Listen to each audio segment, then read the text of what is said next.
Sisters who watch. Sisters who watch. Sisters who watch. Best TV. Hey y'all, hey, welcome to Sisters Who Watch. I'm Shelby.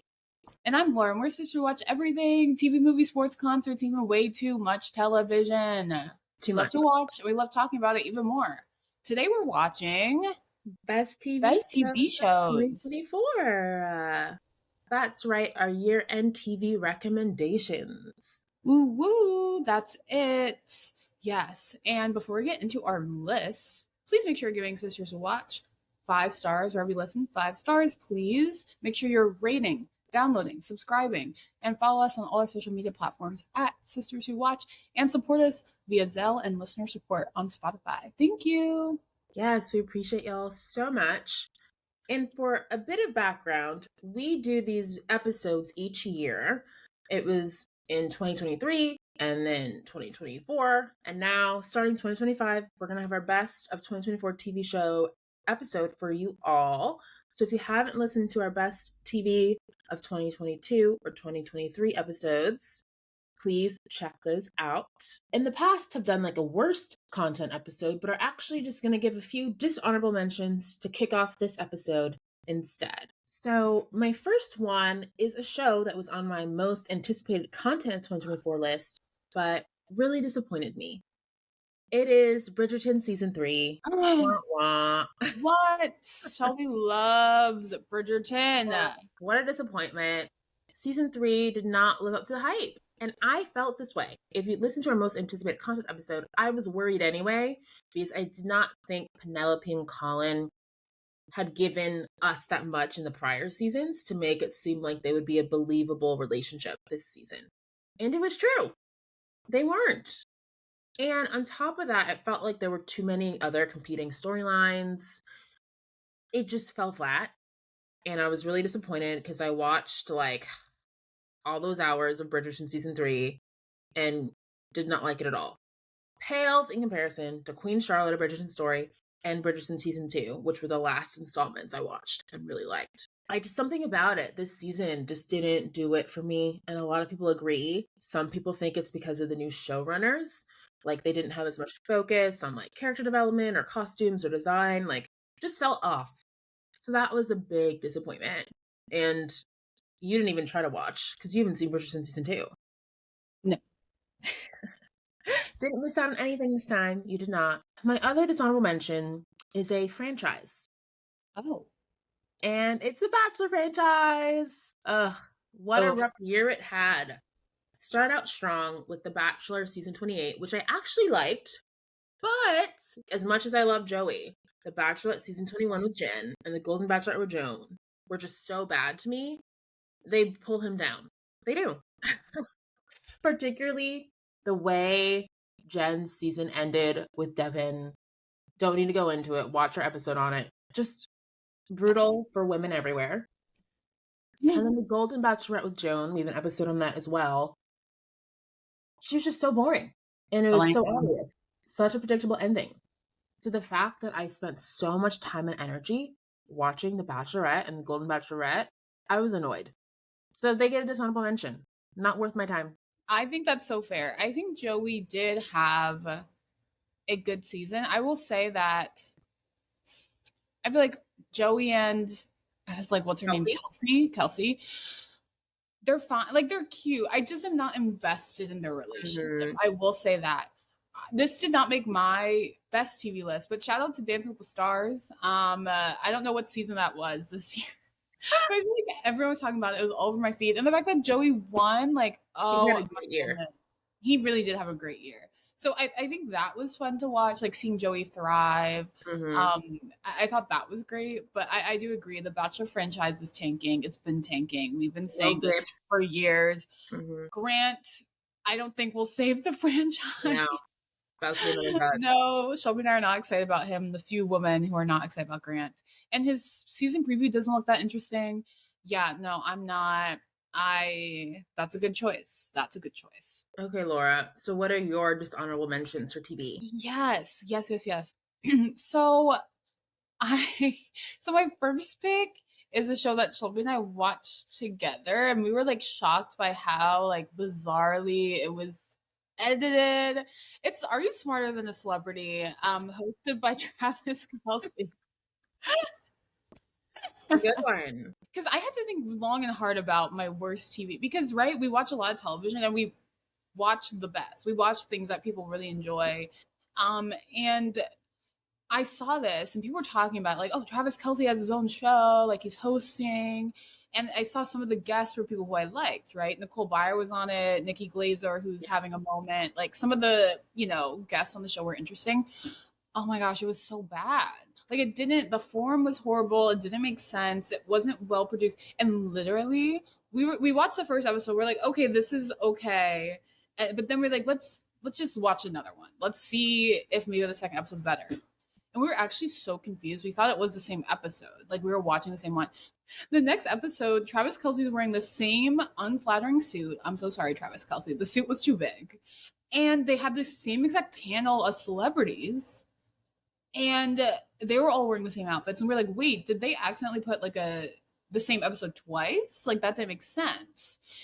And we realized that they filmed probably like 5 episodes in a row with the same panel of celebrities, and they put them all right next to each other. Episode 1, 2, 3, 4, 5 were all like the same set guest outfits. It was so strange. I'd never seen that before. So Amazon Prime, do better. This much money on it. They did not care. If anything, switch the seats. Have the celebrities switch seats. Spread the episodes out throughout the season. Right. Apparently, it's like such every other episode. Every other episode. Because if people are binging it like you usually do on Prime, we're just seeing the same thing over and over again. Well, the same celebrities, the same outfits. Put Travis Kelce in a different suit. Like I just did not. It made no sense. Like it's a new day. Yes. They do on Jeopardy. I've gone to Jeopardy tapings in LA. They film 2 to 3 shows in a row. And Ken wears a different suit. And the contestants switch outfits. That's the bare minimum. That's what every single show does. It's like, why isn't Are You Smarter Than a Celebrity doing it? And also, I just think like the form it was confusing to watch. So that by far was one of, the worst things I watched this year. I was very disappointed. And Shelby, you had a friend who also was a contestant on it. And we were searching for her. We could not find your friend who was a contestant. So also disappointing. Okay, so that's my first dishonorable mention. My second one, another show that Shelby and I usually really enjoy watching. Love is Blind Season 7. That was not fun to watch this year. Tyler and His Secret Family, Ashley being swindled. Me too. All the mess, all the drama. It was just brutal. And Ashley and Tyler ended up getting married, and she was like, y'all think I didn't know about this? Like, of course I knew about everything. And I was like, I don't believe you, girl. And even if that is the truth, he's a clown. He's a clown who has all these kids. No, thank you.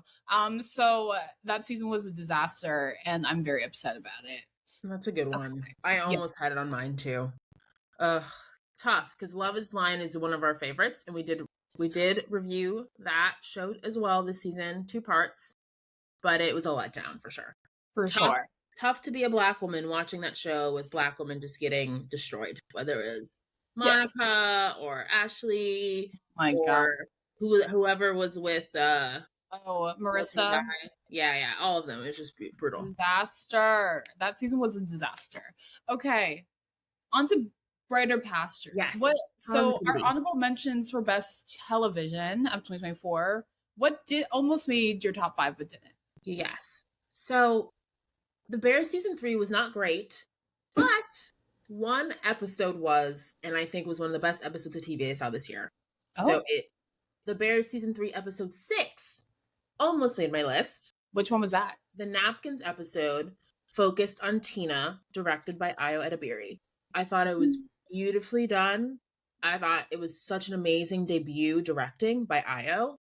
And it really made you feel for Tina. It brought more understanding and background to her character. And I honestly thought it was the best episode of The Bear, season 3, which is saying a lot because that season was trash. And that episode, honestly, I'm like, in terms of actual TV and quality, it almost makes my list, just the episode.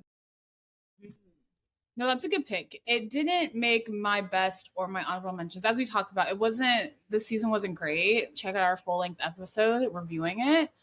But it wasn't bad enough, right, to be in our worst, It just wasn't as good as it usually is. So yeah, I think that's a good choice. And then my next honorable mention is a show you definitely didn't watch, and I wasn't planning to watch, but then all these people were talking about. It's The Penguin, that mini series on HBO Max, starring Colin Farrell and Kristen Minotti from How I Met Your Mother, the mother.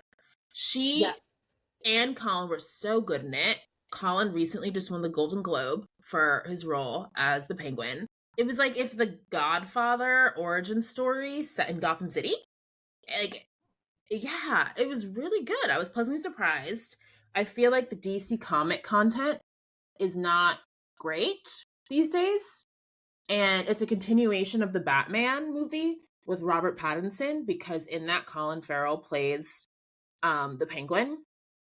And it was so well done. I think maybe because it was a woman showrunner, and you really got like character development and arcs, and the set design was great. It was very gritty and intense, and it's not normally something I watch because dark dramas about superheroes are typically not my cup of tea.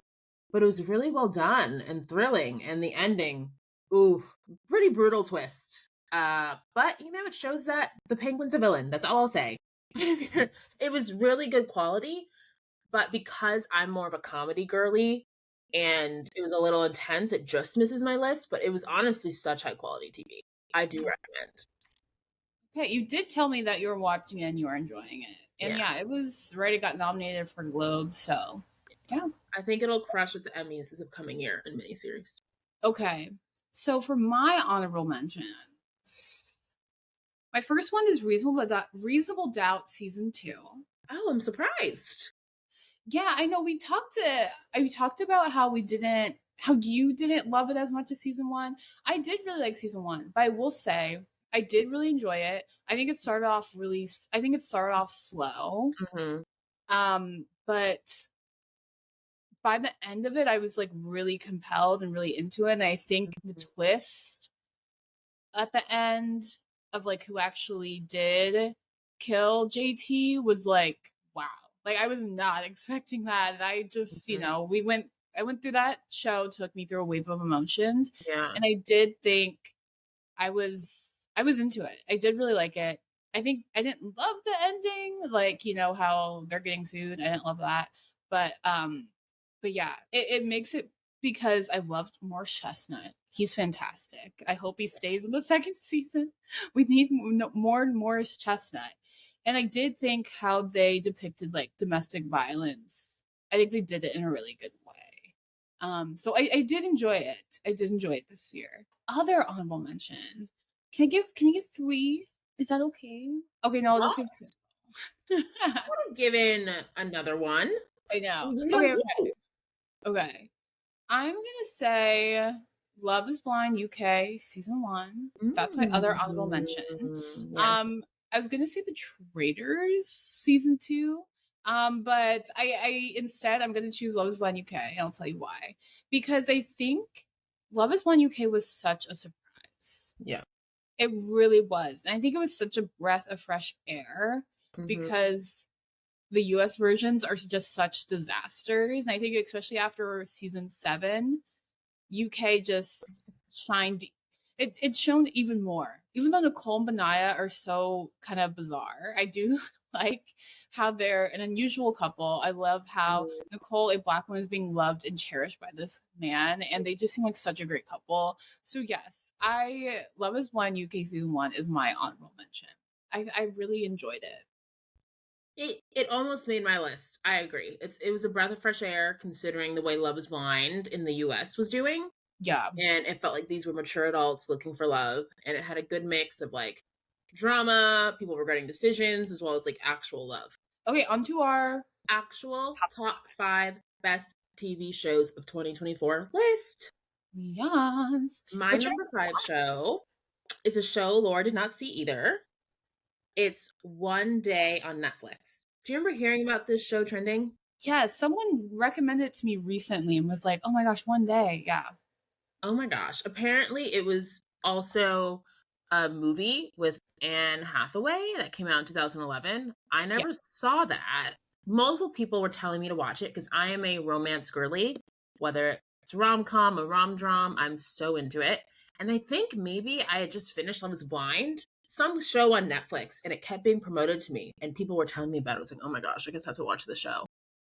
It was great. It was like This Is Us, but young people in England falling in love. It was great.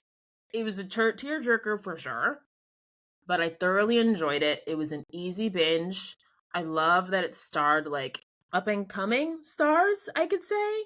I had not seen the actress before, Ambika Mad, but she is a young British Indian woman who crushed it. And then Leo Woodall was in it as like another kind of young British star. Had you seen The White Lotus? Yeah, you've seen The White Lotus, Laura. Yes. He was in the second season. Do you remember? He was the guy that was like flirting with Haley Lou Richardson, his character. Yeah. Yes, I remember him. So that's where I recognized him from. And now he's like popping up in a lot of things. So I think he's about to like blow up. Because Hollywood loves a young British boy. I don't know. They do. They really do. But he doesn't give like rap boyfriend, you know. I'm screaming. He's like with the mouse men. The rodent men. The rodent men. He doesn't give rap boyfriend. No. I won't say that. So funny. Good choice. Good choice. What's your number 5? My number 5 is The Valley Season 1. So this is a show on Bravo. It's a spinoff of Vanderpump Rules. And I have this here because I was shocked at how much I liked it. We reviewed it, so go check out our episode. Because Vanderpump Rules went off the rails this year. It wasn't great. And I think that this show really, really surprised me. It's basically about Jax Taylor and Brittany Cartwright, you know, who were on Vanderpump Rules. It kind of follows them, you know, having a baby, living in the suburbs, and their friends, basically. And their friends were like married, have kids, so kind of exploring like family life and stuff. So at first I was like, why would I ever watch this? I don't want to see Jax Taylor. Why would I watch it? But it was like so good. It was messy, dramatic, and it felt really authentic and real. Like these people, their lives are truly falling apart and their marriages were really suffering. And it felt like we were seeing real people's lives. But it felt like on Vanderpump, it felt so contrived and fake. I just did not like it. But I did really like The Valley Season 1 because it felt like their fights were really, you know, they're real life. And the ending, one of the wildest finales both of us have ever seen. We see Jax Taylor and Brittany getting a divorce, and Brittany like moved out and took their kid with her. Bizarre. And we see another couple getting divorced, and now they're separating, and it was very dramatic. I was impressed. Bravo. Good job. Good pick, Laura. I really enjoyed that as well. My number 4, a show we both watched that I think in its 4th season really came into form. The last few seasons I hadn't enjoyed as much, but Only Murders in the Building season 4 was cinema. I thought it was so good. That's my number 4 too.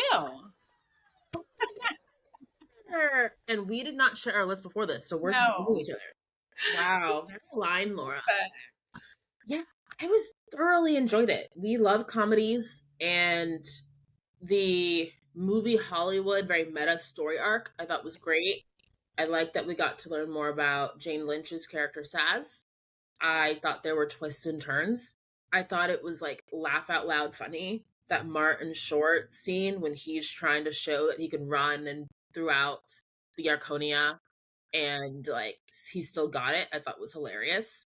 Like everything about season 4 was great, and you can listen to our episode on it for more details. It really had a strong season. It's tough because like with awards, it's going up against like Hacks and The Bear and all these other comedies. So I don't know if it'll ever really get its awards due, but I think all of the actors and the writers, everyone did a really good job in season 4. I'm with you. I think season 4 might be the best season. There were so, you could argue there might have been too many guest stars, right? We had Eva Longoria, Zach Galifianakis, Eugene Levy, Meryl Streep, Melissa McCarthy, right? There were a lot of guest stars. There was a lot of star power.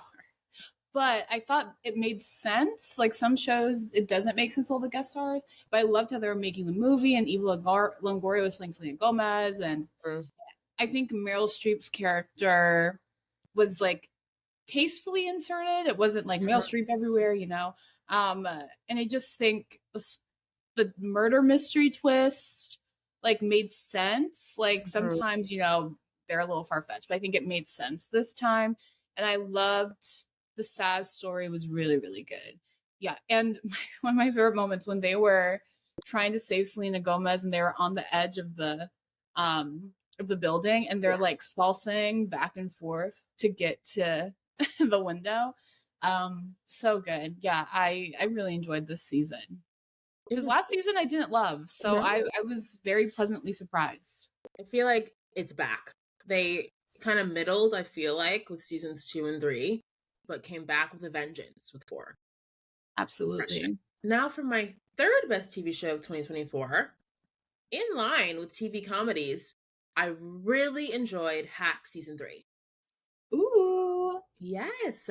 This show just hits every time. I don't know. Every season has been great. I don't think it's had a lull as much, like Only Murders in the Building season 4. But this is a show I've been telling people to watch because I guess a lot of people don't watch. They keep renewing it and it's winning awards. So clearly some people watch. Maybe it's a bit of a coastal show. But I think it's hilarious. I think Jean Smart and Hannah Einbinder are like the perfect odd couple, as like a older kind of brash comedian and then like a younger millennial Gen Z like comedy writer. They clash and it's hilarious. Like just the different like ageist jokes they do I think are so funny. And I like how they also had more social commentary this year with like a woman trying to like host a late night show and the challenges that come with that and trying to pitch yourself in the industry as an older woman. I just thought it was very smart. And they also have done a good job, I think, of like breaking new stars, like with Megan Stelter as Jimmy's assistant. She's great, and she's going to get her own Netflix show this year.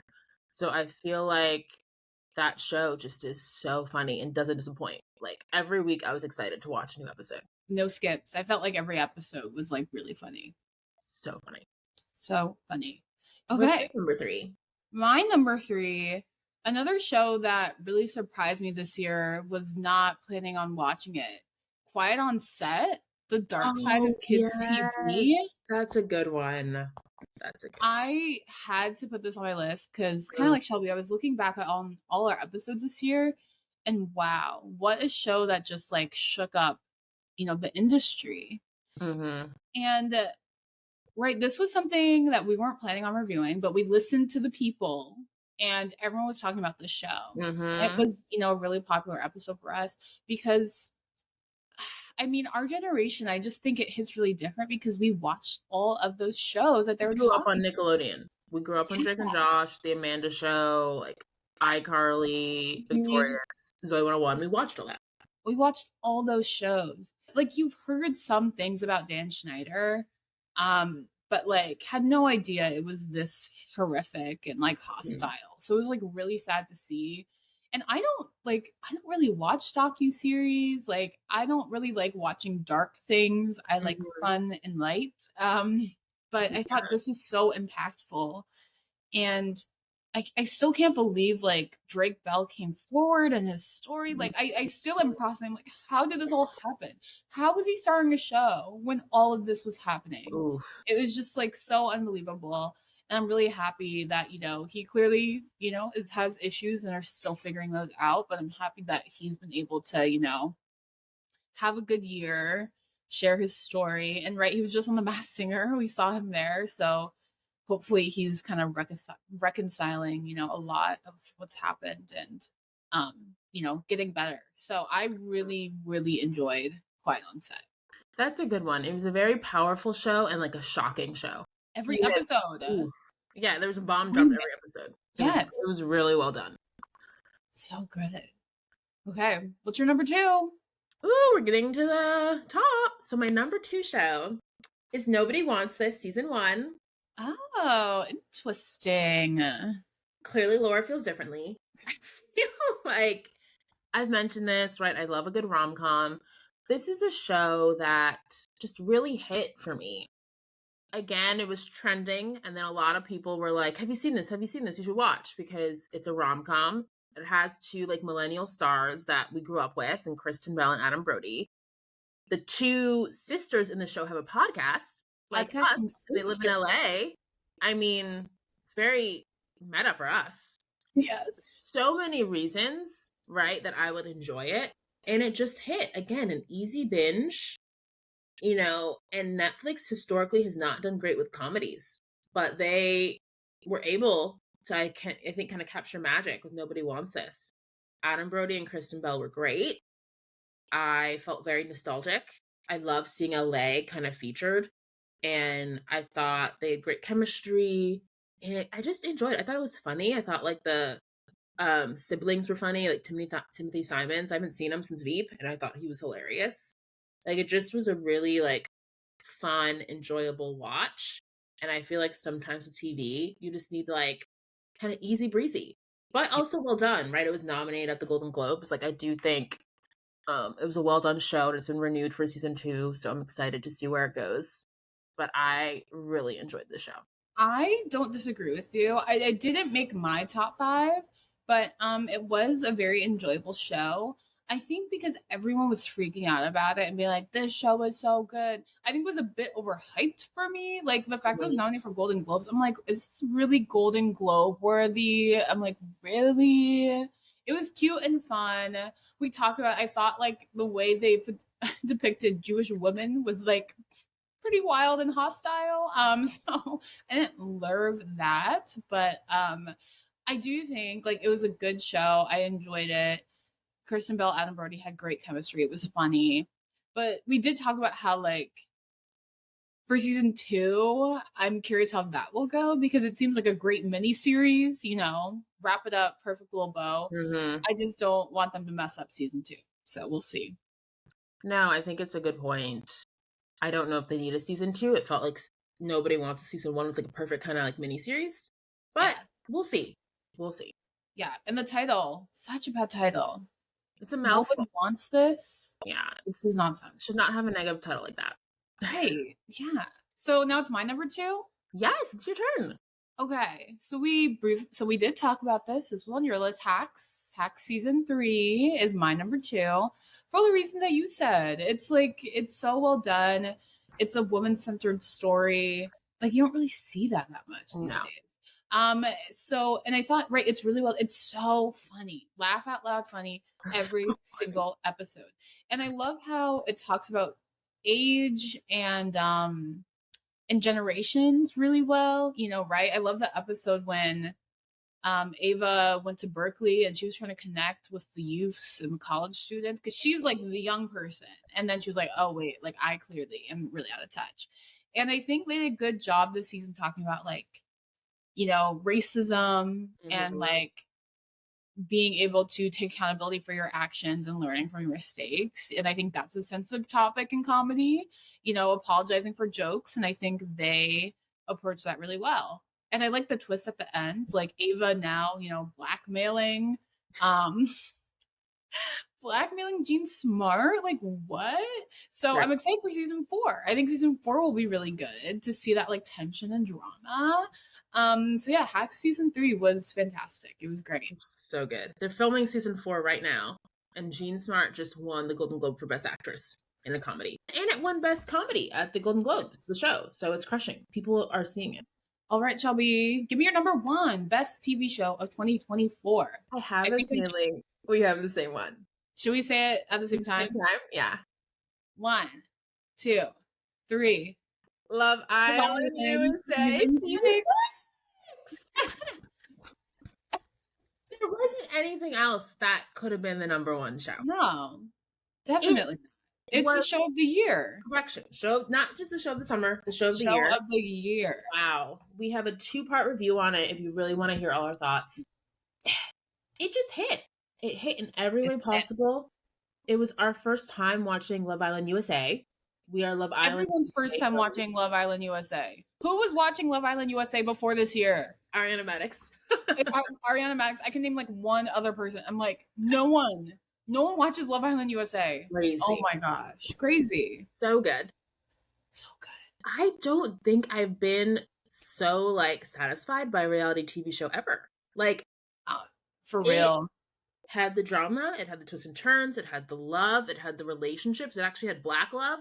Like, and we won. Black love won. We won. We never win.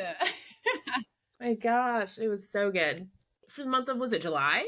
All I did was watch Love Island because the episodes are every day. And we had to catch up. We fell behind. I know. So basically, we talked about this in our podcast episode, but like, we were like not going to watch it because we never watched Love Island USA. We thought about it because this was the first season Ariana Madix was going to be the host. Mm-hmm. We were like, oh, maybe we should watch for her. But we're like, no, we're not. Like, there's too much to see. Love Island USA is notoriously bad.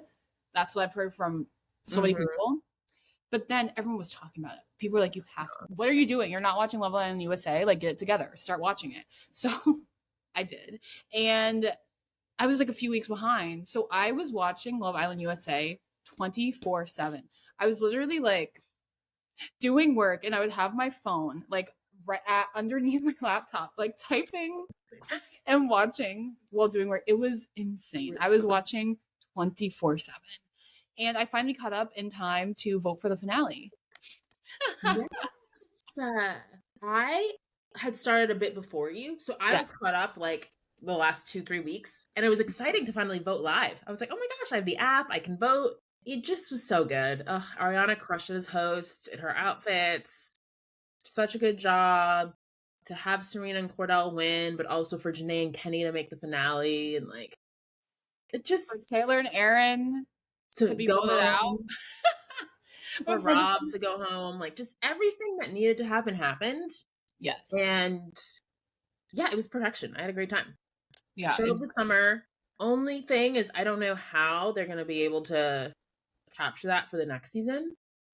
I know. It's hard because it was like one of the best reality TV show seasons ever. Like quadrupled in ratings. Yeah, the streaming, I remember seeing it like broke Peacock streaming records. Like it was insane.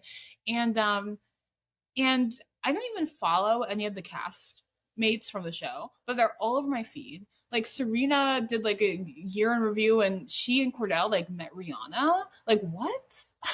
They are blowing up. They're actual celebrities, right? Yeah. And I can't remember when these reality TV stars became actual celebrities. They're on red carpets constantly. Crazy.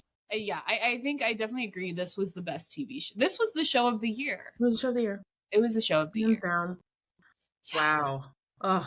So overall, Shelby, what did you think of TV for 2024? Do you think it was a good year for TV? What was interesting, as I was going through my list, I was like, oh, maybe it was kind of a soft year. Because reality shows typically make up a large chunk of our list, but I only had one, and Love Island USA season 6 is my top, which I was surprised by because we watch a lot of reality, but I think some Real Housewives season disappointed, right? Love is Blind wasn't as good as I'd hoped. The Bachelor wasn't as good as I'd hoped, so I think I was disappointed by a lot of reality TV. Yeah, and I think because of the strikes, there wasn't as much scripted stuff. So the scripted shows on my list were surprises. I did not expect The Penguin. I did not expect One Day or Nobody Wants This. So I think it was a bit of a softer year, but you know, we still found a way to get some joy. Love Island USA really helped us all get through the summer of not much content. I agree. I think this was a softer year for TV. Like I had to really think about like what shows I really loved. Like you said, The Housewives weren't the best. And a lot of the TV shows on here are like new, right? Love is Blind UK season 1, The Valley season 1, like things that I wasn't expecting to watch. So yeah, I think it was a softer year for TV. yeah, so hopefully 2025 is an even better year for television. Now that, the strikes have been over for a while. So hopefully there's more content on their screens. Fingers crossed. Yes. We have podcast episodes on Love Island USA Season 6. Nobody Wants This. Hacks. Only Murders. And The Bear. Yeah. And The Valley. The Valley, all of them. So yeah, check out all those episodes. Yeah, and if you enjoyed this episode, please give us 5 stars wherever you listen. 5 stars, please. We would really appreciate it. Yes, give us some love. You can email us, sisterswhowatch@gmail.com. You can DM us on our social medias at sisterswhowatch. Give us a follow there. Yeah, and you can support us by buying our merch on our website, sisterswhowatch.com, and by Zelling us. Yes, we really appreciate y'all. Thank you for the support, and we want to hear from you. So please comment on our social media posts and on Spotify. Leave us a review on Apple Podcasts. Like, subscribe on YouTube. Let us know what you think. Thank you so much for your support. Bye. Everything. Stay watching.